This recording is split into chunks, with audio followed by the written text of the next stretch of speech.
हाल ही में राहुल गांधी ने अपने एक बयान में युवाओं खासकर जेन जेड यानी नई पीढ़ी के वोटर्स से क्रांतिकारी बदलाव की बात कही। उन्होंने कहा कि अब वक्त आ गया है कि युवा सड़कों पर उतरे, सिस्टम को झकझोरें। लोगों को 2006 में नेपाल में हुई हिंसा की याद आ गई, जब युवाओं के विरोध प्रदर्शन ने वहां की सत्ता को हिला दिया था। अब सवाल उठ रहा है, क्या राहुल गांधी भारत में भी वैसे ही स्थिति बनाना चाहते हैं? वहीं बीजेपी सांसद निशिकांत दुबे ने राहुल पर जोरदार हमला बोला है।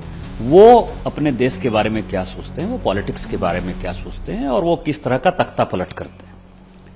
भारत में जेएनजी ये काम कर चुका है। अरविंद केजरीवाल जी और अन्ना हजारे का जो मूवमेंट था वो जेएनजी का प्रोडक्ट था। निर्भया कांड हो गया, वो जेएनजी का प्रोडक्ट था। उस वक्त भारतीय जनता पार्टी ने एक बढ़िया काम किया कि उसने आग में जो है वो घी डालने का काम नहीं किया। नहीं तो जिस तरह निर्भया कांड में 1 लाख से ज्यादा लोग दिल्ली के सड़कों पर आ गए थे 2013 दिसंबर 14 जनवरी की यदि बात करें आप, जिसके कारण कि पार्लियामेंट को कानून बनाना पड़ा, क्या आपको लगता है कि भारतीय जनता पार्टी कूद जाती तो ये लोग कोई बच पाते? गांधी परिवार के खिलाफ ही तो माहौल था ना, मनमोहन सिंह जी की सरकार के खिलाफ ही माहौल था ना। लेकिन भारतीय जनता पार्टी ने उस वक्त तय किया, माननीय प्रधानमंत्री जी प्रधानमंत्री पद के उम्मीदवार घोषित हो गए थे, उन्होंने तय किया, उनका यह फैसला था कि अपने को जो है भड़काऊ बात नहीं करना है, इस संविधान के अंतर्गत काम करना है, क्योंकि यह संविधान बाबा साहब अंबेडकर का है। लेकिन 75 में इमरजेंसी लगाने के बाद इस तरह से बाबा साहब अंबेडकर की संविधान को बदला। ये जेएनजी जानना चाहता है कि अंबेडकर जी ने क्या बिगाड़ा था कांग्रेस का।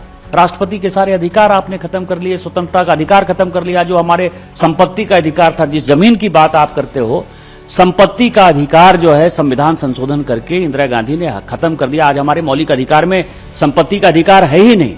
ये किसने बदला? इसके अलावा जो अभी नेपाल और बांग्लादेश में हुआ है, जिसके साथ की राहुल गांधी अपने आप को जोड़ना चाहते हैं, दोनों जगह पर जेएनजी क्या कह रहा है? हम परिवारवाद के खिलाफ हैं, परिवारवादी पार्टी के खिलाफ हैं।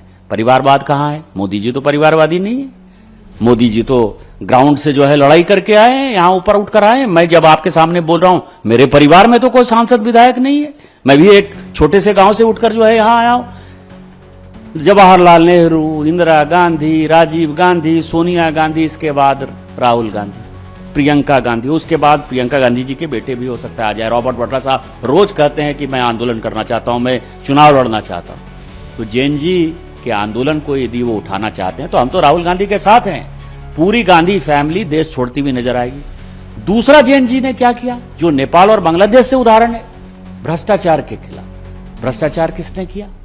पूरे 2G, 4G, 3G, CG, कोयला घोटाला हो, बोफोर्स घोटाला हो, जितने घोटाले आप कर लिए, जीप घोटाले से लेकर यदि आप 2G और 3G और कॉमनवेल्थ घोटाले तक जाएंगे, सबके सब कांग्रेस ने किए। 11 साल से हमारी सरकार चल रही है, हमारे ऊपर एक भी घोटाले का इतना छोटा सा भी जो है कोई हमारे ऊपर आरोप नहीं है, टीका टिप्पणी नहीं है।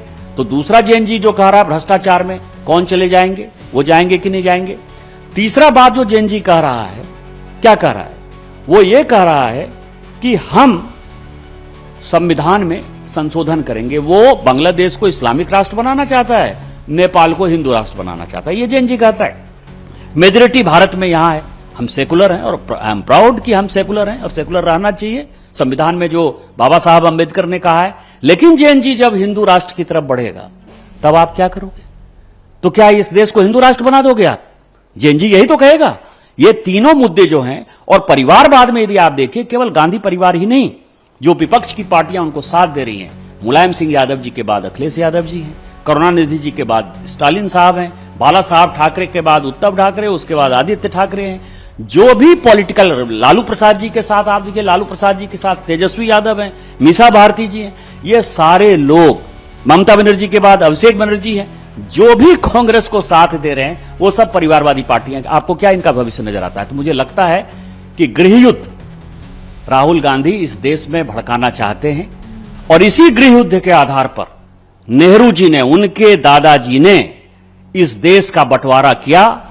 उसी गृहयुद्ध को करा के जेएनजी जैसे मुद्दे को उठाकर ये इस देश के टुकड़े टुकड़े करना चाहते हैं। सोरोस फाउंडेशन के साथ मिलकर भारतीय जनता पार्टी जेएनजी के आंदोलन के साथ रहेगी।